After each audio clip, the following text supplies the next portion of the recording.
All right, so we got a weird development going on here.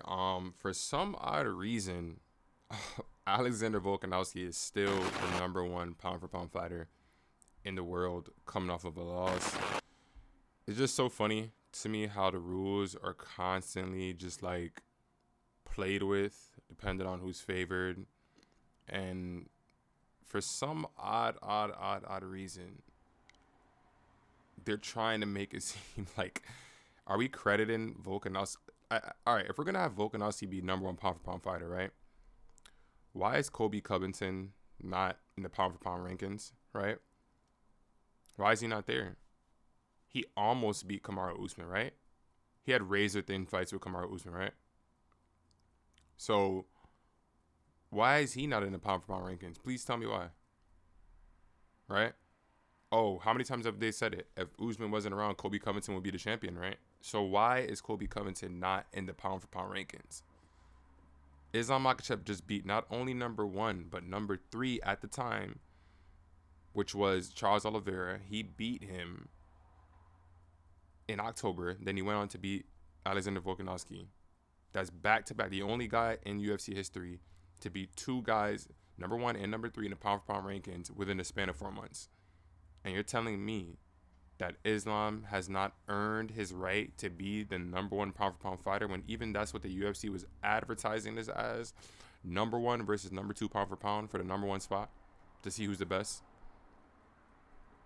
And because Alexander had a moment in the fifth round, all of a sudden people have the audacity to run around, parade around like idiots and sit there and say, well, Volkanovski lost the fight. It just doesn't get any more simpler than that.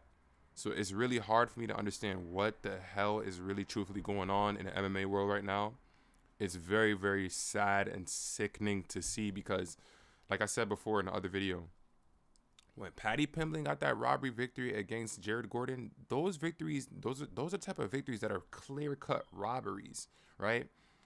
There's victories that people get that's clear-cut robberies. And for people to think that, I wouldn't even say that it's so much of a debate that Islam got a robbery victory. It's more so people are praising Volk for doing better than they thought he would. Like, most people were thinking that Islam was just, we're just going to dominate the fight. I myself thought that. I thought he was going to just literally run through him. Hey, he didn't run through him, but he still clearly won the fight. Unanimous decision. So it's like people are rewarding Volk for doing better than people expected him to do. So since Volk didn't get mauled, let's parade for him. And now we're talking about weight class differences and Volk went up and there's a weight difference. I thought we said that Volk was a big guy and he used to fight at 170 and all this BS. And I'm losing a lot of respect for Volkanovski too. Like, I'm not even joking around. I'm losing tremendous amount of respect for him. For him to say he wants to keep the divisions busy, then obviously lose the lightweight title fight and then be calling for a rematch, by default, he would be holding up the division. At that point, just vacate the 145 belt, right? If you want a rematch with Islam, just vacate your belt. Just do that. If you think you're so confident to beat Islam, right, vacate the belt. Because remember, guys, when Volk is sitting there fighting Islam, he still has a 145 strap. So if he's so confident that he can beat Islam and he wants the rematch so bad, vacate the 145 belt, go to 155, actually earn your rematch because you lost the fight, right? Earn your rematch, and then you fight Islam again. But don't hold up the division because you want a rematch because you had a glimpse of hope in the fifth round and you think you were going to be able to win the fight all of a sudden. It's very random, very weird. Like I said, I don't understand what's going on. The rankings have gotten updated through the UFC site and everywhere else. And I think I probably only seen one site that had Islam as number one pound for pound, which is just actually hilarious to me because there's just no more credibility anymore. The fans are out of control.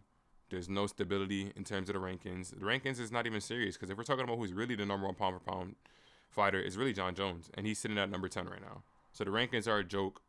No longer taking it serious. And it is what it is, man. Y'all let me know what y'all think about this. Come with logic, please, because if you don't, you're just gonna look really, really stupid. But the average viewer is not staying this long for the video anyway. So if you made it this far, congrats, you have a high IQ. But I'll see y'all in the next video, man. Peace.